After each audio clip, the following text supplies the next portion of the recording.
Muraho, nitwa Bahizi Olivier Uwineza, nkaba ndi umwanditsi w'umunyarwanda wandika mu kinyarwanda kenshi. Nkaba nishimiye kubamurikira igitabo nanditse ubushize cyitwa Humura. Iki ngiki kikaba ari igitabo kivuga ku itsembabwoko, kuri jenoside yakorewe abatutsi bo mu Rwanda muri 1994.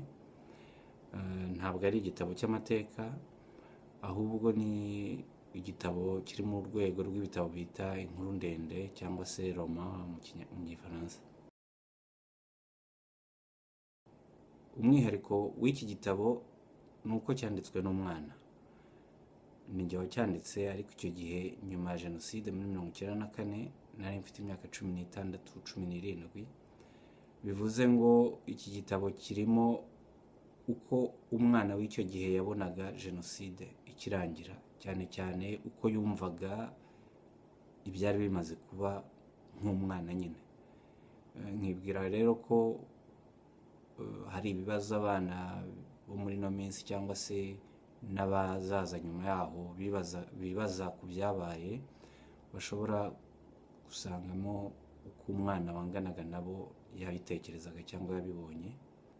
Nkaba rero nshimishijwe nuko iki gitabo kibashije gusohoka nyuma y'imyaka 23.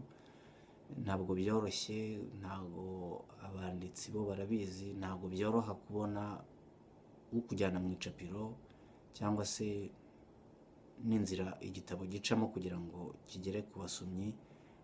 Abanditsi bo barabizi ko bivamo ingorane zitoroshye, ariko nkaba nshimishijwe nuko uyu munsi iki gitabo kibashije kujya ku isoko.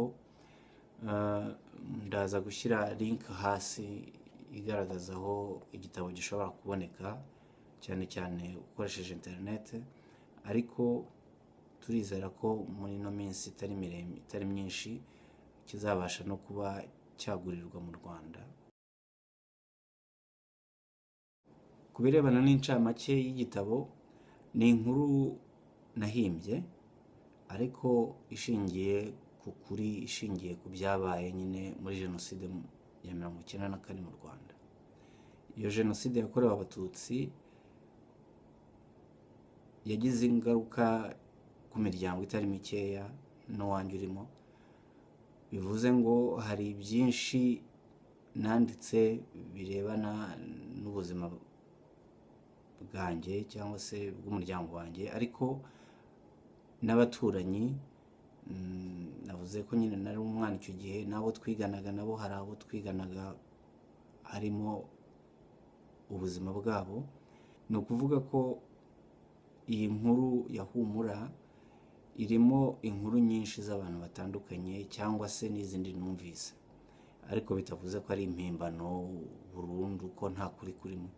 Ibyinshi byabayeho namwe murabizi, abumva amateka y'abacitse ku icumu cyangwa se n'abandi bari muri icyo gihe bari mu Rwanda, muzasanga ko hari byinshi muzi cyangwa se bisa nk'ibyo mwumvise.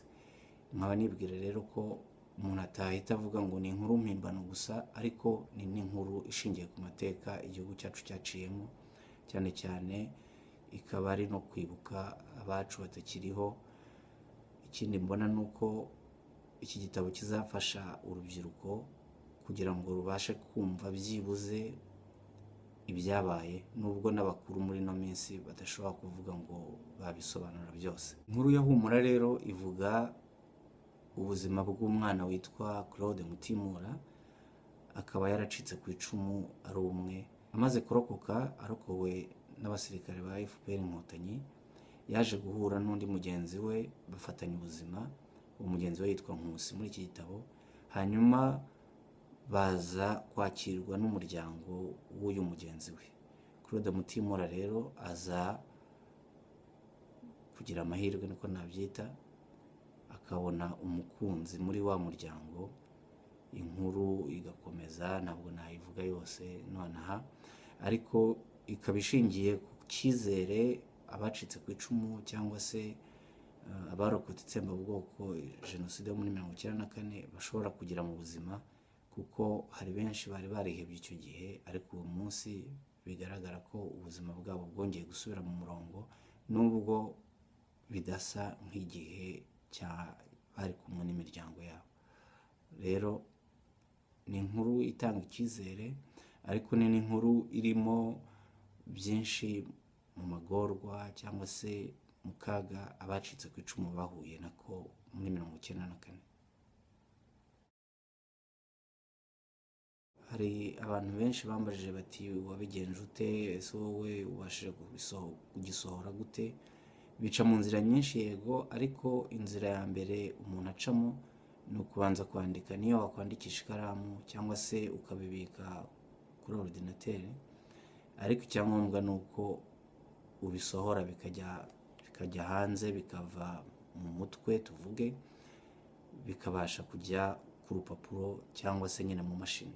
Noneho nyuma yaho rero nibwo utangira kubwira abantu icyo ufite ushaka kubagezaho, ariko ushobora kugufasha agira aho ahera nyine ahereye ku byo wanditse. Nkaba rero nabwira abanditsi cyangwa se n'abandi bumva bashaka kwandika, intambwe ya mbere babanza gutera no kubanza kwandika. Yego bishobora gutera impungenge cyangwa se ukumva utiyizeye cyane, ariko abandi banditsi nabo baba bakuri iruhande, kimwe n'abandi basomyi bakubwira bati ibi ni byo cyangwa se ibi si byo, ibi ni byinshi, ibi ni bike. Icyangombwa ni ugutangira. Nkaba nizera rero ko abazasoma iki gitabo cya Humura bazaryoherwa n'inkuru, nubwo hari n'ibindi biteye agahinda birimo, ariko mu by'ukuri itanga icyizere. Ikindi navuga ni uko muri iki gihe hatariho abanditsi benshi cyangwa se ibitabo byinshi byasohotse mu Kinyarwanda. Nkaba rero nakongera gutera inkunga cyangwa se gushishikariza abandika mu Kinyarwanda ko nta soni biteye. Ni ururimi rwiza, ni ururimi ruryoshye,